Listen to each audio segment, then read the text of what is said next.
Hi guys, welcome to Bhagavad-Gita, the highest knowledge which must be taught before anything else in this world. So you might have seen people hesitating donating their money, their wealth. They think the wealth will be reduced if you talk numbers. People hesitate talking about their jobs, their salary, they hide everything. It's another story that they're gonna earn, still they hide it. It's a cycle that never ends, but what I am donating to you is of infinite value. Money is nowhere near it, and the more I donate, the return is even more to me, unlike money. The benefit gets deposited to me, and I will break the circle sooner or later, unlike money, in which people just get stuck. Isn't it amazing? But it's never the case with money. It can never be. I'm not saying don't earn money, but money is of no value without Bhagavad Gita knowledge. First know, then go with the flow. As after that you will be fully aware, fully awakened, like what are you have to do with the money. If you give something to someone who doesn't even know, then that person can't even utilize that well. Like, even with the cheating, you can't do cheating if you don't are active, like you are not a foolish person cannot even do the cheating. So that's the way of saying it. So Krishna doesn't even care about what is happening to his body. Krishna just worries about what is happening to the consciousness of Arjuna. That is a bit thoughtful. Otherwise, Krishna would have told Arjuna to join the gym. Even though I have seen many people say that the gym has given them a purpose and has helped them to come out of their pain, but they haven't realized that they are still suffering from deep inside. They have just chosen a temporary solution. I'm not against gym. I myself go to gym, but don't think that gym is the only permanent solution. It can never be, because after the body you have a mind which controls the body, and it is above the body, and after that there is your brain, and the last part is your soul, which is above everything. But have you ever worked on your mind at least? Forget the soul. Mostly people stay on their bodies. Bhagavad Gita helps you to maintain a balance in all four, which is a must, otherwise, you will just end up on your bodies. Balance means how much to invest in your body and how much in other parts. So, that is a balance you will learn from Bhagavad Gita. As I said, even today, mankind is almost obsessed with consciousness of Arjuna. They are completely obsessed. They have similar conditions as of Arjuna. Those consequences are happening on the body of all the humans, but the treatments people are doing are going to start with the body. That's why even if everything gets cured, but later the sick again returns to being sick. No treatment is done to the consciousness of people. This Arjuna says, my mind is leaving me. I became completely impotent, powerless. What is strength? One is the strength which is present in the muscles of the body. There is no difference in the muscular power of Arjuna. He is still having his physical strength. But at this moment, even if a child pushes Arjuna, he will fall. At this moment, Arjuna's muscles will not do any work. A small child can defeat him. This muscular strength does not seem to mean anything. There is another force which arises from determination, from will. The truth is that it is the power that arises from determination. The power that comes from determination has been completely lost, because where do the resolutions come from? When the mind is in dilemma, the resolution gets shattered. If the mind is concentrated, the resolve becomes organized. If the mind gets confused, gets into conflict, then the resolution is lost. We are all also weak and have no resolve. The resolve has been lost. What should I do? What should I not do? What would be appropriate to do? What would not be appropriate?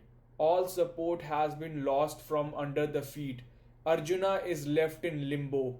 He is hung. This is the condition of every human being. And that is why there are wonderful truths in Quran, there are wonderful truths in Bible, Guru Granth Sahib, Buddha saying, and there are wonderful truths in Zen Avesta, and there are also wonderful truths in Tao Te King, and there are wonderful truths in many other scriptures of the world. But Gita is still special, and the overall reason for this is that it is less theology and more psychology.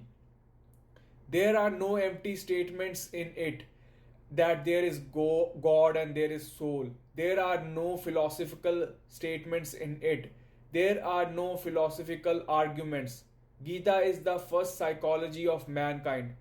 That is the first psychology. Therefore, its value is of different matter. But I would like to say that Gita will take you to your highest potential, and rest of the scriptures are just a sub part of Gita, meaning they were all created from Gita and they lack full information. The reason is not that the author is not aware. The reason is that the listeners didn't have that much potential that they could understood Gita. Even the author of all those scriptures have first gone through Gita themselves and then became the practical implicators of Gita. And that is what is supposed to happen, because Gita is fully practical, which is meant to adopt in life and just not a reading material. Even with Gita, you will see so many people commenting according to their own way. So, how to know which Gita is perfect? I myself have gone to 15 plus sources, and even with my own practical experiences of life, so I came to this Gita. So that will be the best that you can find in other comparison to others. You can compare if you want to compare after going through the one that I'm saying, and then make your decision. If I had my way, I would like to call Krishna the father of psychology. He is the first person who uses psychoanalysis to unify and integrate our dilemma-ridden mind. A mind in conflict, a distressed mind, a resolution broken into pieces. Not only of psychoanalysis, but also one more thing, also of psychosynthesis. Although Gita is beyond the mind and helps you to reach your maximum potential. So Krishna is not just a psychoanalyst like Freud. He is a synthesizer. Krishna doesn't even investigate the mind to see what part it has, like Freud. They also discovered how it becomes available to the unbroken individuation. How can Arjuna become unbroken? And this statement of mind of Arjuna is a state of mind of all of us. But perhaps we are never in such an intense moment of crisis. Our crisis is also lukewarm, so we continue to tolerate it. If there is a crisis so dramatic, so full of speed, so dramatic, then perhaps we too become eager to be united. I heard that a psychologist put a frog in a bucket of boiling water. That frog immediately jumped out. That frog had fallen into same condition as Arjuna. Boiling water, how to adjust? So the frog jumped out.